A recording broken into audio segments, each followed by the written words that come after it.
This movie had it all.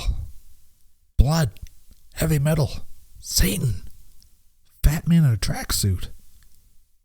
I wanted to like this film. I really did.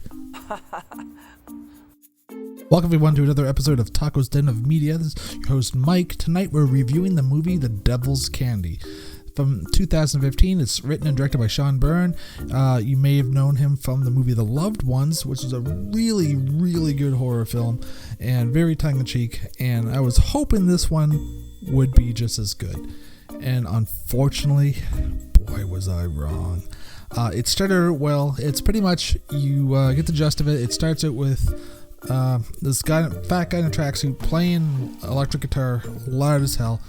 His mother comes in. You gotta turn it down. He says, I gotta play it loud to keep the voices out of my head.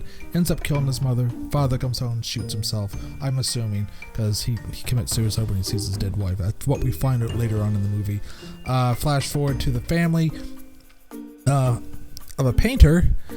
He's kind of down on his luck, and they're starting fresh with his new home, and he starts to hear the voices of Satan and starts to paint this picture of burning children. And it finds out that these children are in fact the children this other guy buried for Satan.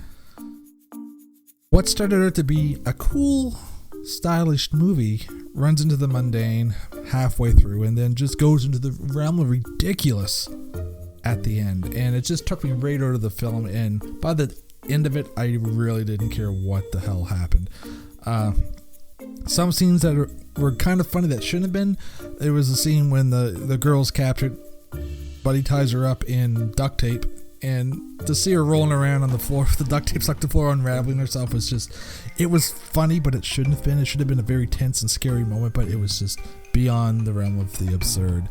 And I tell you, the father by the end of the movie, pulls a big Hulk Hogan. I really expected the Real American thing to be playing through the movie at the end of it. It just got ridiculous. There's not much story other than the father apologizes for everything, and then when the guitar plays, the fat guy in the tracksuit Ray comes out and he's going to kill people, and the father rushes off to the studio to paint more dead children. And of course he gets picked up by an illustrious art dealer. Gallery's called Belial. I just rolled my eyes when I saw the name. It's like, wow, how original. Anyways, I can't recommend this film at all. I can give it a 4 to 10. I did like the music in it, and I did like some of the camera work and directing. The editing is all over the place.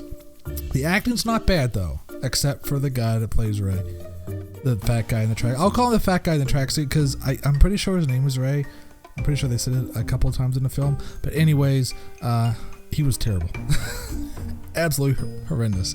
And when he's on screen, it's pretty much laughable. He was not frightening. He's kind of creepy in some scenes, but overall he just seems comedic because he's really over the top.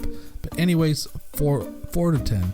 I can't recommend it, but if you have a chance to see it, like say on Netflix or Amazon, probably on Netflix unless you have Amazon Prime, I wouldn't really waste the money to watch this. But if you have a chance to see it free, check it out. You might like it if you're into, they call it a ghost story. It's a horror Satan story. It's not really any ghost, it's just Satan. Anyways, like, follow, subscribe. Hope you enjoyed the review.